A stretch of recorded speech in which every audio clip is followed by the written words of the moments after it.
Natuklasan o hindi pa, ang Amazon ay puno ng mga kahina-hinalang bagay, kaya mula sa napakalaking eel hanggang sa mga ahas na lumalangoy. Ilan sa kanila ay nahuli sa kamera, samantalang ang iba ay nakatago pa rin sa dilim. Maganda ka dahil tuklasin natin ang mga walang katapusang katotohanan na nagpapatunay kung bakit hindi ka dapat mag-isa sa Amazon River.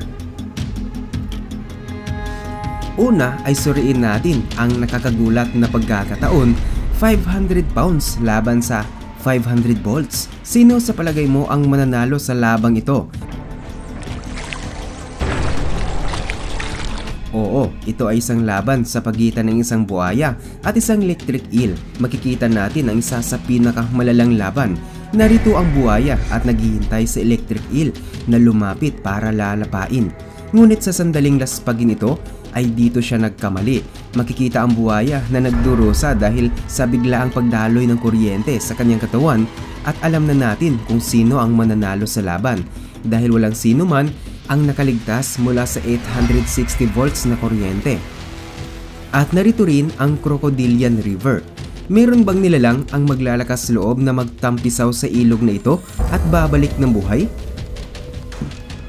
Ito ang ilog ng India. At sa simula pa lang, tila isang karaniwang ilog lamang ito. Ngunit hindi, dahil may daan-daang buhaya ang naninirahan sa buong ilog. Sinasabi ng kasaysayan na ang mga buhaya ay namumuhay dito sa loob ng libong taon. Ang mga naninirahan malapit dito ay nagharap ng maraming panganib. Napaisip sila kung bakit walang nagtatangkang linisin ang tubig na ito. At narito rin ang Great Abaya. Isang ahas o python? Hindi, ito isang napakalaking eel. Ang makakita ng napakalaking halimaw ay siguradong walang maniniwala na ito ay isang giant eel. Isa pang nakakaaliw na misteryo ay kung paano nila nahuli ang napakalaking nilalang. Marahil ay nahuli ito sa lambat ng pangingisda sapagkat hindi ka naman karaniwang makakakita ng ganitong uri ng hayop. Tunay na nagdudulot ito ng takot sa unang tingin.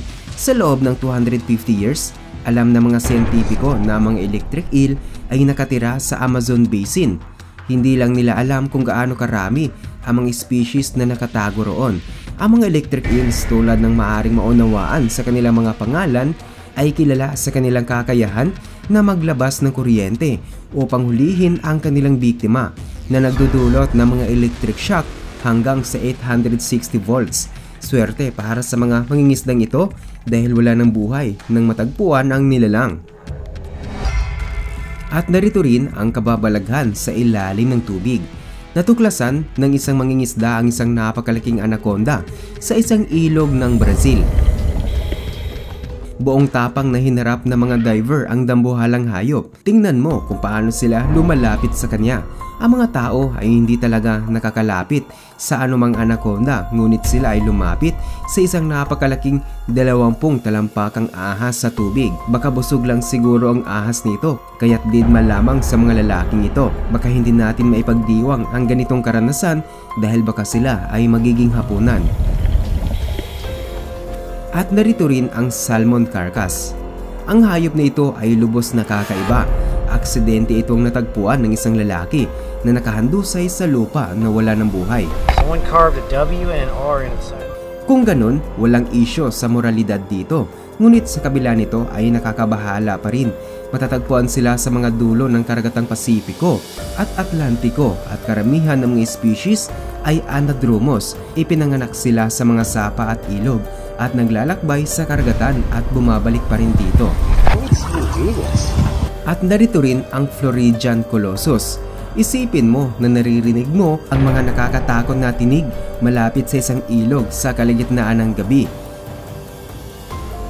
Sobrang nakakatakot habang namamangka ang mga lalaking ito ay nakakita sila ng dambuhalang buhaya na sinusubukang umakyat sa lupa.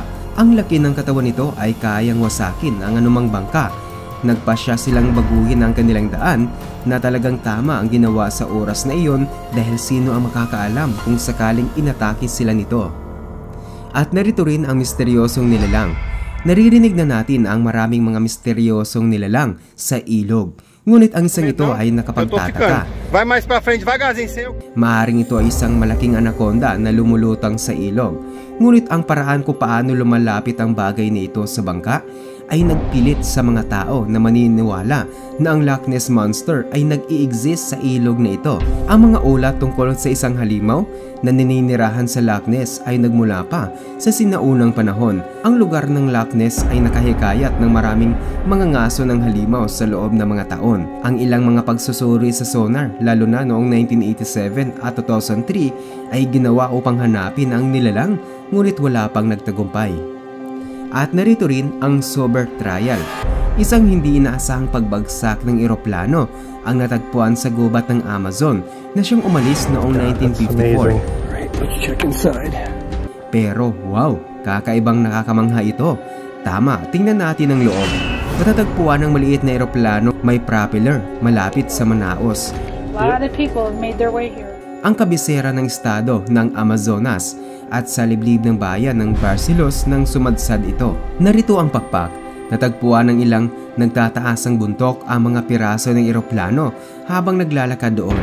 Napakabihira na kahit na halos kalahating dekada na ang lumipas, ang mga piraso ay mukhang maayos pa rin. Tiningnan nila ang eroplano mula sa labas at loob at labis na nagulat. Iniwan nila ang lugar pagkatapos suriin ang lahat sa paligid nito. Here's the wing right there. At narito rin ang Leviathan. Ang taong ito ay talagang matatapang dahil nilapitan pa nila ang dambuhalang anaconda. Meu Deus, vocês vão me louco da cabeça! May ilang mangingisda ang nagsasagawa ng pagsisiyasat sa ilog nang kanilang makita ang isang malaking buntot na sumisibol mula sa tubig. Hindi sila sigurado sa una kung ano ito. Sa simula, itong walang takot na lalaki ay nagtangkang alamin sa pamamagitan ng paghawak sa mahabang buntot. Sinimulan niyang hilayin ito at ano ang kanyang nadiskubre? Isang napakalaki at mahabang anaconda. Ang mga anaconda ay bihirang matagpuan, kaya nakakamangha ang makikita silang ganito. At narito rin ang misteryosong nilalang. Bagaman karaniwan ito sa karagatan, naniniwala ang lahat na marami pa ang hindi pa natutuklasan. Madalas nating makakalimutan ang mga ilog at ito'y tiyak na kakaiba. Tingnan mo ang mga bagay na ito. Isang buhaya ba na may isda sa ibabaw o isang malaking kakaibang isda? Hindi ako sigurado kung ano ito, ngunit ang taong nakakita nito ay tiyak na matatakot sa mga sandaling iyon. Wala tayong anumang ideya kung gaano karaming iba't ibang nilalang ang naninirahan sa iba't ibang ilog sa mundo. At narito rin ang tribo sa Amazon. Isa sa mga pinakamadalas na tanong tungkol sa Amazon ay maaring mabubuhay ba ang tao doon? Ang katotohanan ay maaring nga sila at narito ang isang tao na namumuhay mag-isa sa gubat. Sa katunayan, ang Amazon Rainforest ay patuloy pa rin merong maraming katutubong tribo. Ilan sa mga ito ay tinatawag na uncontacted tribes. Patuloy na sumusubok na mabuhay ayon sa mga tuntunin ng kalikasan lamang. Nahati sila sa mga nasa 400 na tribo. Ang mga Indian ng Amazon Rainforest ay namumuhay sa mga nakasettled na pamamayan sa tabi ng mga ilog o bilang ng mga nomad sa liblib ng gubat. Tulad ng sinasabi ko kanina, hindi natin alam kung gaano karaming mga sikreto ang meron sa Amazon sa kabuuan ng kanyang gubat sapagkat wala pang kalahati ng gubat ang natutuklasan natin. At narito rin ang mainit na ilog. Ang kalikasan ay palaging nag-aalok ng higit pa kaysa sa ating maaring isipin sapagkat sino nga ba ang mag-aakala ng isang agos ng ilog ay maaring kumukulo rin. Matatagpuan ang ilog na ito sa malalim na gubat ng Amazon sa Mayo-Yaco, Peru at maaring umabot sa temperatura nitong hanggang 93.3 degrees Celsius. Ang sinuman o anumang nabubuhay na nilalang na tumapak sa loob ay maaaring maparusahan. Hindi talaga sigurado ang mga siyentipiko kung bakit ito sobrang init. Ngunit ang ilan ay naniniwala na ito ay nag-iinit dahil sa mainit na bukal at ang geothermal energy na nagpapataas ng temperatura nito. Ito rin ang pinakamainit na ilog sa planetang Earth.